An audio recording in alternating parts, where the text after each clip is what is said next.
The people of this city have spirit, I'll give them that. They've not lost the will to fight.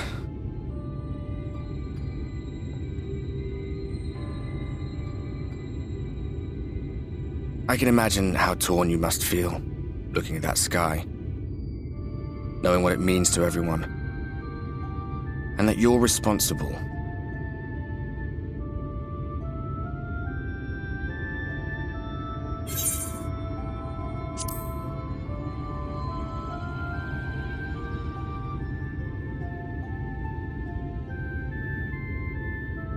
If you're thinking of coming clean, don't. It might make you feel better, but it would make things 100 times worse for them.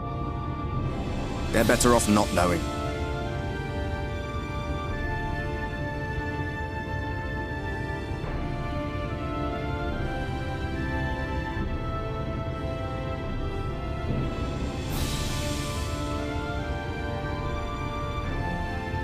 You're in a corner, and there doesn't seem to be any obvious way out.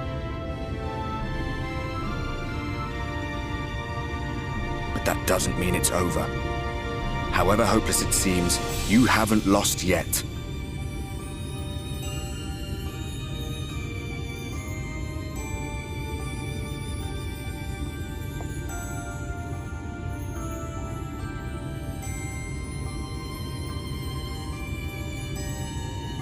I remember looking up at the sky like this before. Being caught up in a strange kind of calm. It was after we realized we were responsible for the flood, when we resolved to journey to the source by taking our own lives.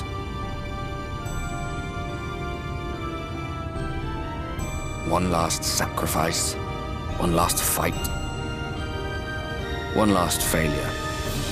And then the Oracle appeared and, well, you know the rest. There were times in the years and decades that followed when I wondered if we might not have been better off just letting the rejoining happen.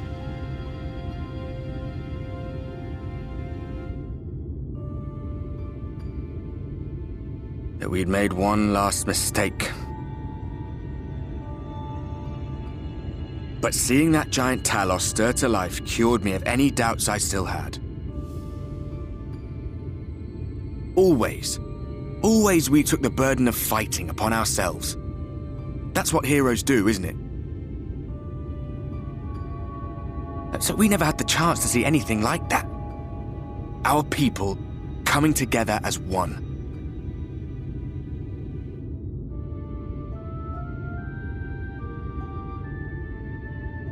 To think that their hope still burned so bright. That they were still so eager to live, they would lift up their fellows, one on top of the other, till they reached the sky. No. We made the right decision. And I can finally feel proud of the part we played in helping this world survive.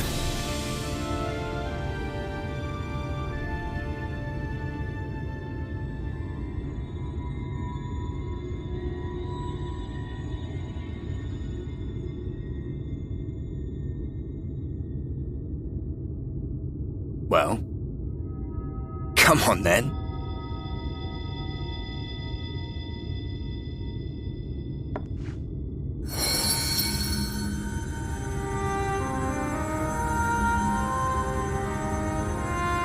As I thought, what happened between us was no coincidence. My story may be finished, but the fates have gifted me a minor role in yours.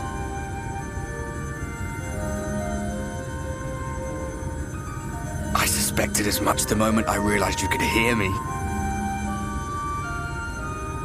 But it's hard not to doubt yourself when you're the man who caused the flood. I was afraid to do anything more than watch for fear of making things even worse. But no longer.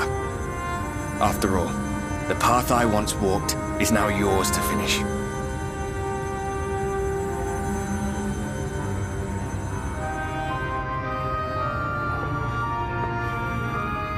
For what it's worth, I cast my lot with yours. If you need a push, I'll be right there behind you. If you lose control, I'll do my best to stop you.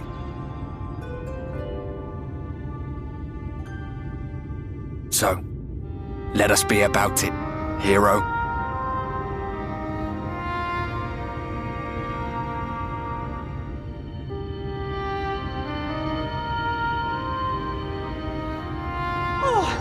Worried you were up here all alone, brooding and fretting and wallowing in your woes. But look at you, grinning at nothing like a pollen-drunk pixie.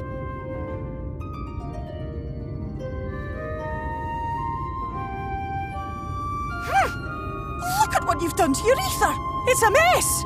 And you have cracks running all through that pretty soul of yours. My poor little sapling. Whatever am I to do with you?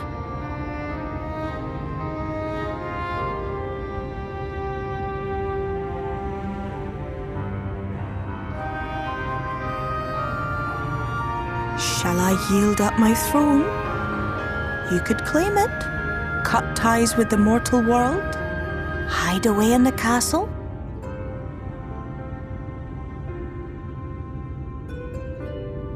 It won't fix the problem, but would it really matter? If any pesky heroes come calling with steel and magic, all of Il Meg will rise up in your defense. My crown and scepter are yours, if you want them.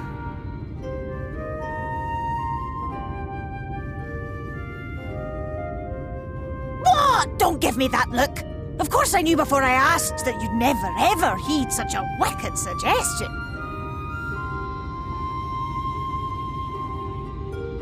And besides, what would become of my precious and ephemeral flower?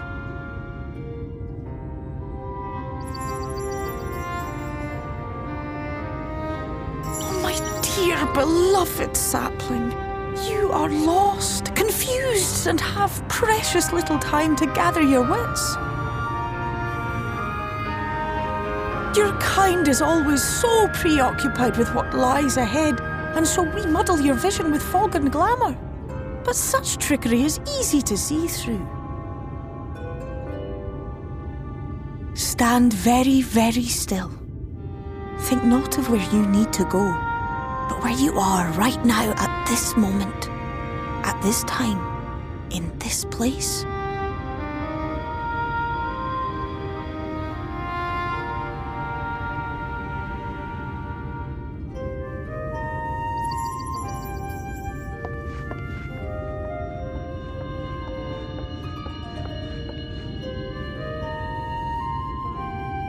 Our cairn of crystal. From shadowed hood he watched you go, his ruby eyes with warmth aglow. See yourself as he saw you, and that shall be the clearest clue.